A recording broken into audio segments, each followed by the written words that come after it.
Olá, alunos, a paz do Senhor Jesus Cristo a todos. Eu espero que todos estejam bem, né? Com grande alegria no coração, né? Que eu venho gravar mais uma videoaula para nós estarmos estudando a palavra de Deus, entendendo qual o propósito, né? De cada um de nós estarmos aqui na Terra, estarmos aqui para cumprir, né? A missão do Senhor. E hoje nós estamos, né, no módulo 3, nós vamos iniciar a apostila do módulo 3, né? Hoje nós vamos falar o que é uma igreja verdadeira. O que é uma igreja? Será que a igreja é somente o templo, né? Então hoje nós vamos estar estudando sobre a igreja. Nós vamos estar estudando sobre a definição da igreja, vamos falar um pouco sobre a definição, sobre o propósito da igreja e a missão da igreja.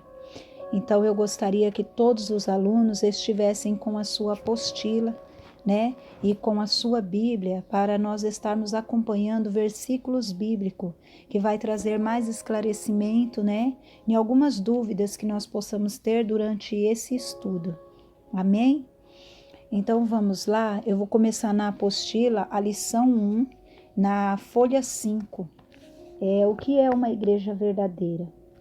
O porquê desta matéria? Quanto mais se aproxima a volta de Jesus, mais se tem multiplicado o número de igrejas que se dizem cristãs. Muitas delas são realmente levantadas pelo Espírito Santo para a edificação do reino de Deus. Porém, algumas são resultados de divisões motivadas pela ganância humana, ou até mesmo obras edificadas pelo próprio inimigo para enganar as pessoas.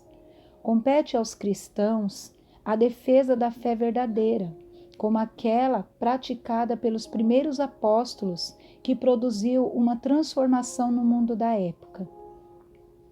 No livro de Judas, capítulo 1, versículo 3 e 4, nós vamos ler assim: Amados, quando empregava toda a diligência em escrever-vos acerca da nossa comum salvação, foi que me senti obrigado a corresponder-me convosco, exortando-vos a batalhardes diligentemente pela fé, que uma vez por todas foi entregue aos santos, pois certos indivíduos se introduziram com dissimulação, os quais desde muitos foram antecipadamente pronunciados para esta condenação, homens ímpios que transformam em libertinagem a graça de nosso Deus e negam o nosso único soberano, o Senhor Jesus Cristo.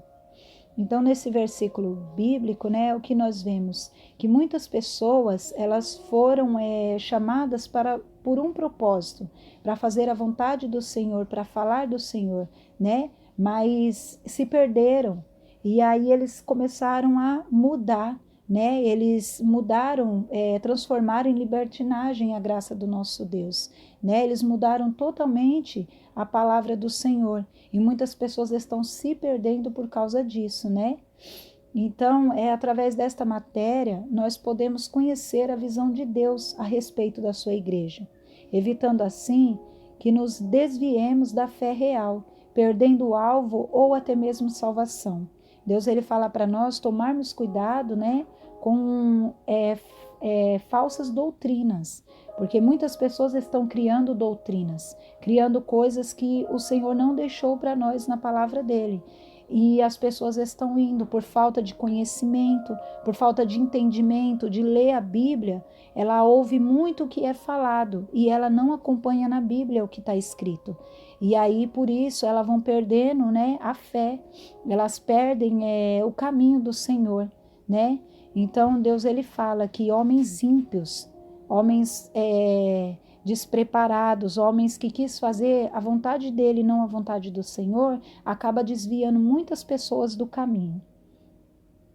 Vamos ler em 1 Timóteo, capítulo 4, do versículo 1 ao versículo 5, o que o Senhor nos diz. Acompanhem comigo. Ora, o Espírito afirma expressamente que nos últimos tempos alguns apostatarão da fé, por obedecerem a espíritos enganadores e a ensinos de demônios, pela hipocrisia que fala mentiras e que tem cauterizado a própria consciência, que proíbem o casamento e exigem abstinência de alimentos que Deus não criou para serem recebidos, com ações de graças, pelos fiéis e por quantos conhecem plenamente a verdade, pois tudo que Deus criou é bom e recebido com ações de graça. Nada é recusável, porque pela palavra de Deus e pela oração é santificado. Então aqui nós vemos, né, que tudo que está no mundo, Deus, ele abençoa, ele consagra. Então não há quem amaldiçoa aquilo que Deus abençoou. Então, né, nesse trecho bíblico, nos é dito que alguns apostatarão da fé. A palavra apostasia, ela vem do grego, apostasis, e significa estar longe ou afastar-se. No fim dos tempos, pessoas deixarão Cristo e a sua igreja. Devemos estar atentos para permanecermos fiéis ao nosso Deus, em compromisso com a sua vontade e o seu reino. Nós vemos que muitas pessoas elas vão se desviar do caminho do Senhor, como está escrito na palavra de Deus aqui, em 1 Timóteo, né? Nós lemos que nós conhecemos plenamente a verdade. Tudo que Deus criou, nós sabemos que é bom, né? Desde o início, desde a criação do mundo, Deus ele falou que tudo que ele fez, ele viu que era bom. Então, muitas pessoas vão tentar fazer com que a palavra do Senhor ela venha a ser apagada, com que ela venha a ser tirada. Por quê? Porque eles vão fazer as pessoas se afastarem da fé de Jesus, né? Então, como nós lemos aqui, apostasia é a pessoa estar longe, né? Ela se afastar daquilo que Deus deixou para ela. Então, ela vai se afastando. Então, vira apostasia. Ela conheceu a palavra, mas ela faz ao contrário do que ela conheceu, né? Vamos ler a definição da igreja. O vocábulo igreja deriva do grego eclésia, que deu origem ao termo latim eclésia. A princípio, o termo eclésia não tinha um uso religioso. Nos tempos de Jesus, seu emprego mais comum significava assembleia do cidadão de uma cidade com objetivos legislativos ou deliberativos. Tal assembleia reunia somente pessoas que gozavam de plenos direitos, ou seja, o cidadão. Contudo, este termo foi adaptado pelos primeiros cristãos ou cristãs para descrever suas reuniões. No Novo Testamento, na maior parte das vezes, eclésia significa uma congregação, uma assembleia de cristãos. A princípio, os cristãos se reuniam apenas em Jerusalém. Depois se expandiram para outros lugares. Cada comunidade ou igreja local passou então a pertencer a determinada eclésia. Por exemplo, a eclésia de Jerusalém e a eclésia de Antíoquia. Neste sentido, a palavra que traduzimos por igreja não significa um templo ou uma estrutura arquitetônica, mas uma reunião de pessoas que confessam a Cristo como Messias. Portanto, a visão do Senhor para a sua igreja não gira em torno de templos, e sim de pessoas. Jesus confirma isso ao dizer o seguinte: no livro de Mateus, capítulo 18, versículo 20. Porque onde estiverem 2 ou 3 reunidos em meu nome, ali estou no meio deles.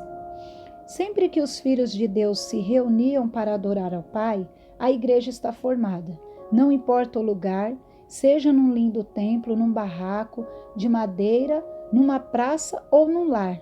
Por intermédio do Espírito Santo, Deus habita nas pessoas e não num lugar físico específico. Eu gostaria que vocês acompanhassem no livro de Atos, capítulo 7, versículo 48. Entretanto, não habita o Altíssimo em casa feitas por mãos humanas, como diz o profeta. Nós somos a igreja viva de Jesus aqui na terra. Nós representamos o Senhor. Quando agimos de formas corretas, glorificamos o Senhor. Quando erramos, deixamos de glorificá-lo e de seguir a sua vontade e propósito. Igreja. A igreja, ela significa um povo de Deus reunido, não uma organização ou um clube fechado.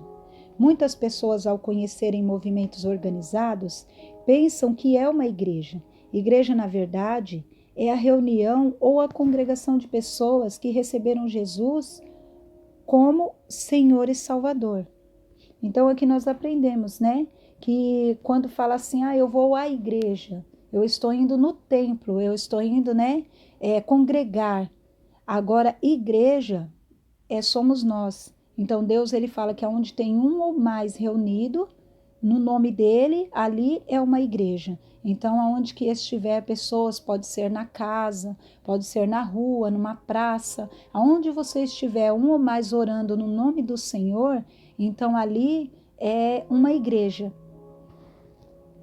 Agora vamos ver qual o propósito da igreja. Não foi à toa que o Senhor idealizou o plano de congregar o seu povo. Nosso Pai sabe que o povo dele dividido é fraco, mas em compensação, quando nos reunimos, nos tornamos fortes. Daí o incentivo que a palavra de Deus dá à união ou à comunhão do povo de Deus. No dia de Pentecoste, narrado em Atos, capítulo 2, o Senhor deu uma demonstração clara dessa união e da bênção que ela produz. Acompanhem comigo, Atos capítulo 2, versículo 1 e versículo 2. Ao cumprir-se o dia de Pentecoste, estavam todos reunidos no mesmo lugar. De repente veio do céu um som, como de um vento impetuoso, e encheu toda a casa onde estavam assentados. Assim como aconteceu no Pentecostes, acontece hoje, quando o povo de Deus se reúne, sinais e prodígios se manifestam. A quantidade de pessoas é irrelevante, pois Jesus falou que 2 já são suficientes para ele se fazer presente. Somente o povo de Deus unido à igreja será capaz de realizar o grande propósito do Senhor revelado em 1 Timóteo capítulo 2, do versículo 4 ao versículo 6. Acompanhem comigo na sua Bíblia. Versículo 4. Que quer que todos os homens se salvem e venham ao conhecimento da verdade, porque há um só Deus e um só mediador entre Deus e os homens, Jesus Cristo, homem, o qual se deu a si mesmo em preço de redenção por todos, para servir de testemunho a seu tempo, o qual deseja que todos os homens sejam salvos e cheguem ao pleno conhecimento da verdade, porque só há um Deus, um mediador entre Deus e os homens, né? E entre Cristo Jesus, o homem, a qual a si mesmo se deu em resgate por todos, testemunho que deve prestar em tempos oportunos. Qual o propósito da igreja? A igreja deve ser testemunha do amor de Deus e levar o mundo a crer na salvação através de Jesus Cristo. Está escrito no livro de Atos, capítulo 1, versículo 8. Agora nós vamos ver qual a missão da igreja, né? Qual o propósito da igreja, nós acabamos de ver. Agora nós vamos ver qual a missão da igreja, que a igreja verdadeira somos nós, né? Então, qual a missão que nós temos para cumprir aqui na terra, que o Senhor Jesus nos escolheu com um propósito e o que nós devemos cumprir? Se o propósito do Senhor é que por meio da igreja o mundo conheça, assim como o conheceu por meio de Jesus Cristo encarnado, conclui-se que a missão da igreja, que somos nós, é representar ao mundo a salvação, discipular, apacentar e cuidar dos que creem na salvação até o dia da volta do Senhor. São muitas as igrejas que se desviam desta missão. A igreja verdadeira é aquela que luta para se manter unida no propósito de levar a salvação às pessoas, cuida do povo para que ela seja edificada plenamente e procura fazer discípulos de Cristo, mantém-se firme na palavra de Deus. Não podemos nos esquecer que as pessoas que frequentam as igrejas é as que serão salvas, são compostas de corpo, alma e espírito. Portanto, tais pessoas possuem necessidades físicas e materiais, necessidades da alma e necessidades do espírito. A igreja que se preocupa em levar a palavra de Deus às pessoas precisam lembrar-se disso. Em geral, as igrejas não desenvolvem o mesmo trabalho evangelístico e missionário, embora a missão da igreja seja anunciar o evangelho. Nem todas as igrejas seguem o mesmo padrão de trabalho. Para cumprir com esta missão, existem igrejas que trabalham com evangelismo de rua, panfletos, cruzadas evangelísticas, apoio missionário e outros países. Outras igrejas possuem clínicas de recuperação para viciados em drogas, onde oferecem tratamento psicológico adequado. Outras igrejas mantêm orfanatos, creches e escolas, pois acreditam que por meio da educação o evangelho pode ser anunciado. Outras igrejas podem ter todos ou alguns desses trabalhos ao mesmo tempo. Através deste exemplo, percebemos que não existe um único modo, fechado e restrito, de se fazer missão. Embora todas as igrejas tenham a mesma missão de anunciar as boas novas de Jesus, cada uma delas faz aquilo que está ao seu alcance, de acordo com as necessidades locais de cada comunidade. Em Atos, temos um exemplo interessante acerca do cuidado que a igreja deveria dar às viúvas, que hoje em dia equivaleria a um trabalho social. Parte do dinheiro arrecadado pelas igrejas daquela época era destinado ao cuidado das viúvas e dos órfãos.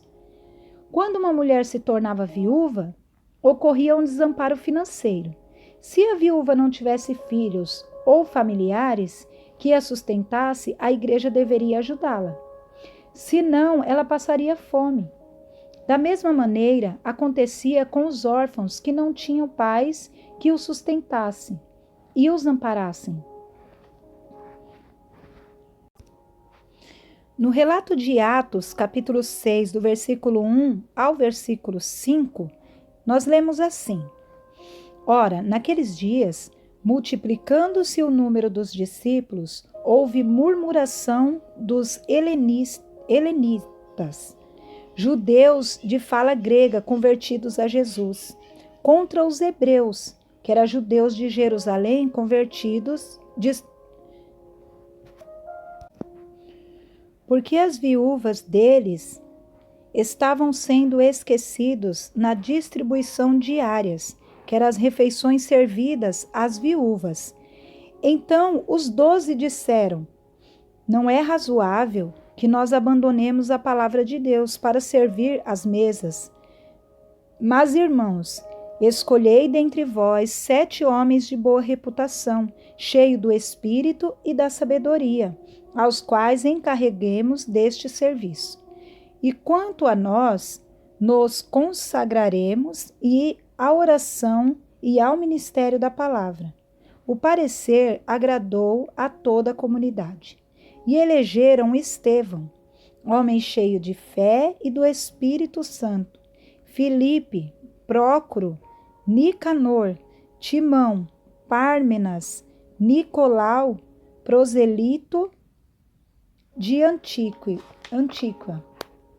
Neste trecho, temos descrito a instituição da diaconia, ou seja, a função de servir. Vejam que os apóstolos se dedicaram exclusivamente à palavra de Deus, porém não abandonaram as viúvas, designando as pessoas cheias do Espírito Santo para alimentá-las diariamente.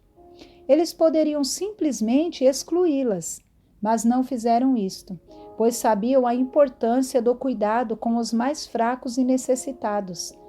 A irmã Dorcas é louvada porque fazia vestido para as viúvas, conforme Atos, capítulo 9, versículo 39. Pedro atendeu e foi com eles. Tendo chegado, conduziram-no para o cenáculo, e todas as viúvas o cercaram, chorando e mostrando-lhe túnicas e vestido que Dorcas fizera enquanto estava com elas. A assistência às viúvas e aos órfãos era um dos dois componentes da verdadeira religião da fé, mencionada em Tiago, capítulo 1, versículo 27. A religião pura e sem mácula para com nosso Deus e Pai é esta: visitar os órfãos e as viúvas nas suas tribulações, e a si mesmo guardar-se incontaminado do mundo. Em 1 Timóteo, capítulo 5, do versículo 3 ao versículo 16, eu vou deixar para vocês estar meditando, né? Porque nessa passagem, Deus ele fala muito com a gente, com cada um de nós, como nós devemos agir com os mais fracos na fé, né? Porque aqui nós estamos falando das pessoas mais fracas, as pessoas desamparadas, né? Aquelas que não tinham como se manter.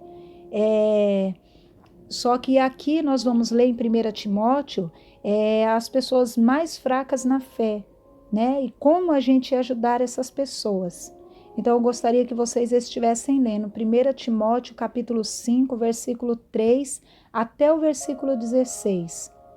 Há uma recomendação acerca das viúvas. Aquelas que tiveram famílias deveriam ser cuidadas pelos familiares.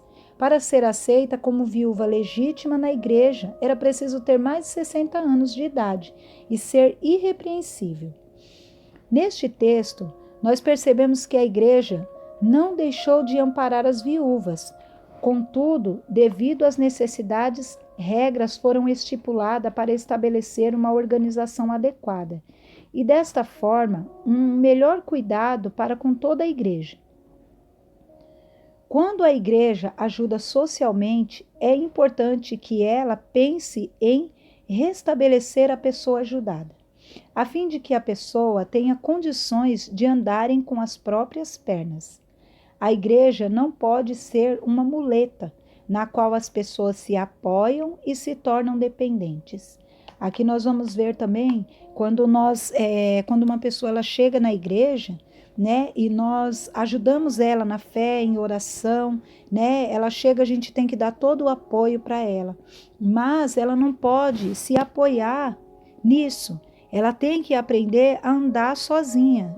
Quando ela começa a caminhada com Cristo, ela tem pessoas que vai ajudar ela na oração, vai estar ajudando ela em todo o tempo. Até ver que ela já está bem firme com Jesus, aí ela começa a caminhar sozinha, né? Ela já começa a orar, ela começa a ir para a igreja. Então aqui nós vamos aprender isso também. Hoje em dia, a maioria das nossas viúvas recebe benefício do Estado. E a igreja não tem o mesmo compromisso com elas, como no início do cristianismo. Entretanto, quem atualmente seriam essas viúvas? Quantas pessoas necessitadas frequentam nossas igrejas e precisam de ajuda espiritual, material e emocional? Dentre outros aspectos, a igreja possui o papel de edificar o corpo de Cristo. Se dissermos que temos fé, mas não demonstrarmos os frutos desta fé em nossa igreja, em nossa casa, em nosso bairro, em nossa cidade, estado, país, enfim, no mundo todo, estaremos apenas dizendo um discurso vazio que não edifica e não transforma. Atendemos às palavras de Tiago, que está escrito no capítulo 2, versículo 14, até o versículo 18. Acompanhem comigo na sua Bíblia. Diz assim, meus irmãos, qual é o proveito se alguém disser que tem fé, mas não tiver obras? Pode acaso semelhantemente a fé salvá-lo? Se um irmão ou uma irmã estiver carecido de roupas e necessidades do alimento cotidiano, e qualquer dentre vós lhe disser, ide, em paz, aquecei-vos e fartai-vos, sem contudo lhes dar o necessário para o corpo, qual é o proveito disso? Também a fé se não tiver obras, por si só está morta. Mas alguém dirá: tu tens fé e eu tenho as obras. Mostra-me essa tua fé sem obras, e eu, com as tuas obras, te mostrarei a minha fé. Então, nós vemos que não adianta a gente ter fé sem obras. Eu creio em Deus, né? Mas às vezes a gente vê o irmão do lado necessitando de algo e a gente não ajuda. A gente não faz a obra do Senhor, que o Senhor disse que é para amparar as pessoas, né? Não somente com a palavra, mas se a gente tiver algo e a gente puder ajudar essa pessoa, se a gente tiver um alimento, tiver uma roupa, algo e a gente puder ajudar essa pessoa, então não é para deixar de fazer, é para ajudar, porque Deus diz que não adianta a gente ter fé. A pessoa vier procurar nós e nós sabemos que nós temos algo que pode ajudar ela e deixar essa pessoa ir embora sem ajudar, o Senhor, ele não se agrada disso. Então, isso daí é fé sem obras. Ela é morta, né? Não adianta a gente falar que tem fé, mas a gente não praticar a palavra do Senhor. A missão, apresentar a salvação para todo mundo, é apacentar os salvos. E disse-lhe: ide por todo o mundo e pregai o evangelho a toda criatura. Está escrito no livro de Marcos, capítulo 16, versículo 15. Agora nós vamos ver a mensagem. A mensagem é uma característica marcante na igreja, verdadeira.